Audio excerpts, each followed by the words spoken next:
What's going on, everybody? So today's video, we're going to be talking about ASA tournaments, archery tournaments. Why I think that you should do them, what to expect, and the benefits of shooting competition archery. So let's hop into it. So over this last weekend, I actually went to an ASA in Metropolis. So this one is the second from last. It's one of the bigger ones, and in my opinion, it's one of my favorite ones, and mainly because we can go look for deer afterwards. So during this ASA, we was actually able to do a lot of productive things, as in scouting, hanging cameras, finding kind of places to hunt for this year's Illinois deer trip or deer hunting season, and I would call it a productive trip.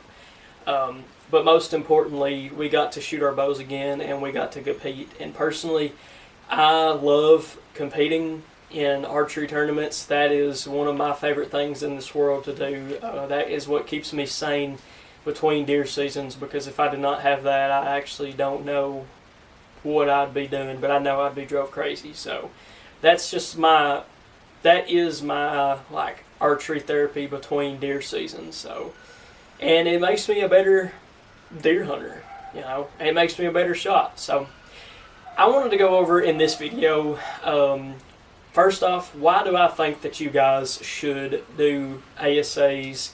You should get into competitive archery, even if you just shoot the men's pins 30 class, which is a bow hunter setup. Even if you just shoot that, you can just shoot it with your hunting bow. I mean, and I'm telling you guys, just doing that will 100% make you a better bow hunter, make you a better archery shooter, it'll make you a better shot, and it will teach you a way of focusing that only shooting competitive archery, I think, can do. Okay, so we're here at the Metropolis ASA. This will be the first kind of tournament video that we have on the 725 Outdoors channel.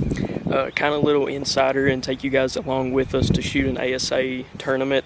If you guys have never shot an ASA tournament, I do highly recommend you guys getting out here and finding your nearest state ASA or your state shoot, or even just a local shoot, and getting out here and trying it out for yourself. I'm pretty sure that you'll fall in love with the tournament format, and they are for everybody. So they do have bow hunter classes, and then they do have target archery classes too, tournament rigs. So let's head on out that way.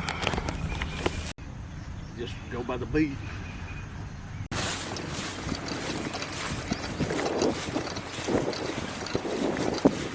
So here is my thoughts on why I think you guys should do this. So everybody that I know always wants to, kill deer with bows. Bow hunters, us bow hunters, we always want to kill our target bucks with a bow. And if you're like me, you're only going to bow hunt this year. Like, you're not really going to rifle hunt. It's just something that don't interest me, is rifle hunting.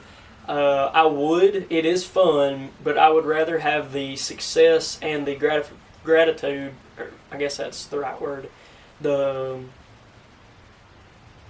satisfaction, that's more the right word, the satisfaction of knowing that I just killed my target buck with my bow. Just like last year, I killed my target buck with my bow, and the satisfaction from that was way above any deer I've ever killed with a gun. Because that was a buck that I have targeted for years now. So I think that people who is looking to become a better bow hunter, a better shot, if you don't want to go to national level ASAs, I do think you should do national level ASAs, but the good thing is there's always local tournaments. Most of the time where you're at, on the east coast side of the United States, there is a lot of local shoots during the summer. But then there's also state shoots too, like Ohio, Kentucky, Alabama, Tennessee, just all these places is got state level ASA qualifiers. And it is an ASA format, but it is not a national level tournament. And if that's the only thing that you can go to, I absolutely recommend going to them as well. Because the way the scoring works, I actually have a little target over here So the way the scoring works is you have a upper and a lower 12 ring. I don't know if you guys can see this, but you have an upper and a lower 12 ring to aim at, and that is how you gain points in ASA. So if you shot, all 20 of your targets and you shot 10s on every single one of them, then you would have shot even. If you would have shot all 19, if you shot 19 targets 10s, and they've been 10s, and your 20th one would have been a 12, then you would have shot 2 up. So that's kind of how the scoring format works. But you don't just get bonus rings by luck in ASA. You have to concentrate, you have to focus, and you have to aim hard at them. And what shooting competition archery does is teaches you a way of focusing that I don't think just practicing in your backyard can personally do. I don't think that just standing out here, at 40 and 50 yards, shooting at a target, and realistically not, and just aiming for the kill zone will be the best bet on becoming a better shot. ASA teaches you a way of focusing. Not only ASA, but like I said in the last video, becoming a better bow hunter, just shooting indoor target faces also helps you. Like, it will teach you ways of, it's just something you've got to shoot. I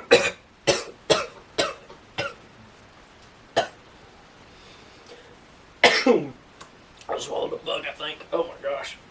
God. That was rough. Okay. But anyways, it is just a way of teaching you to be more focused in your shots, and it really teaches you that you have to repeat perfection every single time, especially in indoor target faces. But not only that, shooting ASA, shooting at these distances will teach you how to precision shoot. Like, when you are, like Tim Gillingham says, when you're aiming at, like a FIDA style tournament, or you're aiming at indoor style tournaments, you're center aiming. I think that's what he calls it.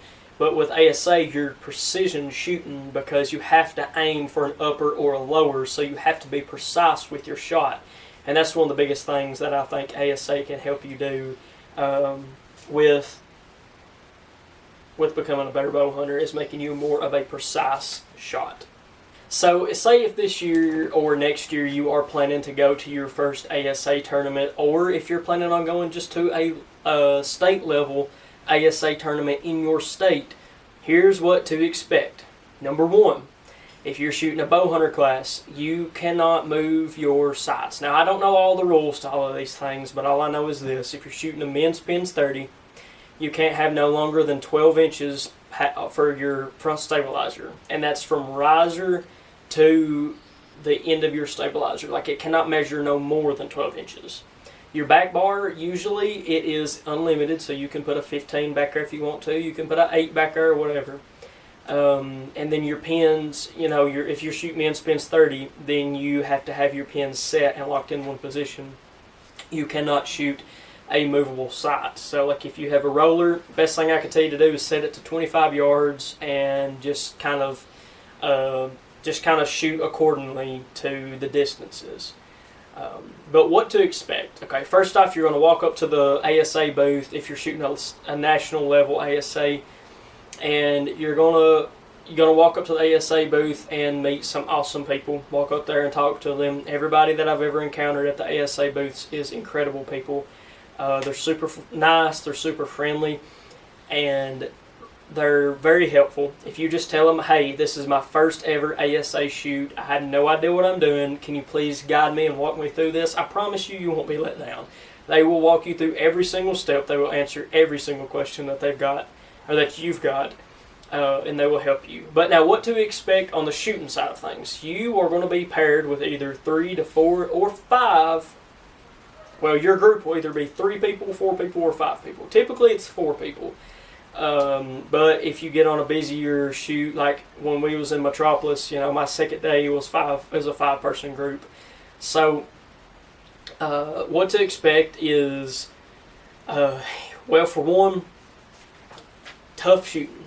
Like, these are going to be some shooters that are, most of the time, like in men's pins 30, There is a bunch of them that does know what they're doing because they've been in that class for a while.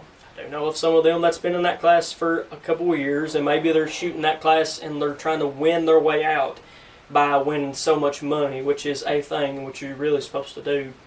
You don't have to, but if you want to win your way out, then you have to win enough money, have so many top 10 finishes or so many top 5 finishes in ASA. But the one thing I will tell you this is be ready to aim hard. You got to be prepared to lose to be able to win a tournament. You got to be willing to lose a tournament to be able to win it. That's like when I was going into my second round at Metropolis this weekend.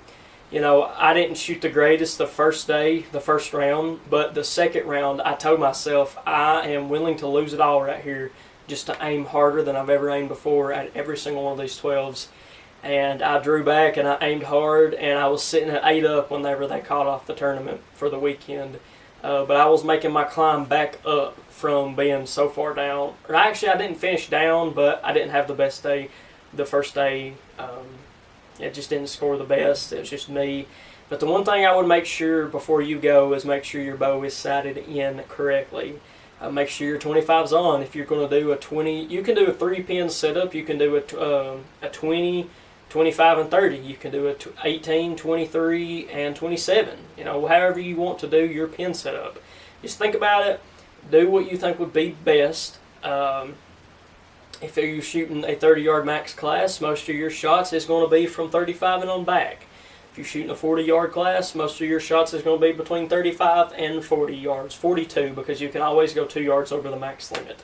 So what should you expect coming in there? I'm going to tell you this: go in there, expect to shoot your best that you can shoot, that you know you can shoot, because these shooters that's in these classes, man, there's going to be some that's going to absolutely kill it. You know, they're tough shooters. They'll shoot stout scores. So they will really push you to being able to shoot your biggest scores yet.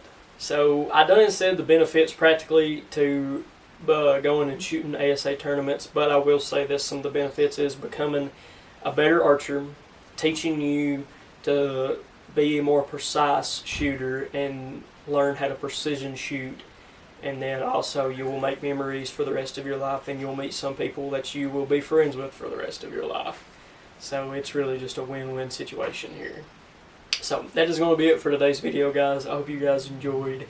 Hopefully that kind of gives you guys a little bit of an insight on ASA tournaments. If you want to get on asa.com and you can check out some of the rules, the scoring guide, and just kind of how they go about everything. I do recommend it. Deer season is upon us, so if you can, come to the Classic in Coleman. So yep, that's going to be it for today's video, guys.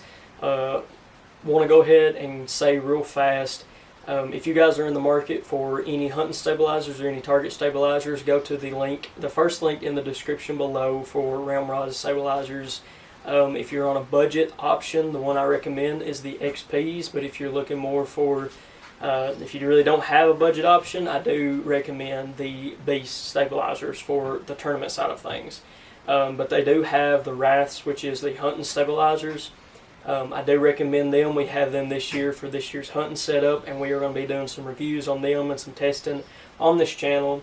And you guys will see firsthand what we think about them. And yeah, if you guys want some great rest, go to QAD.com and check them out. And for the best sliding nocks, go to luminoc.com. Thank you guys for watching. I'll see y'all in the next one.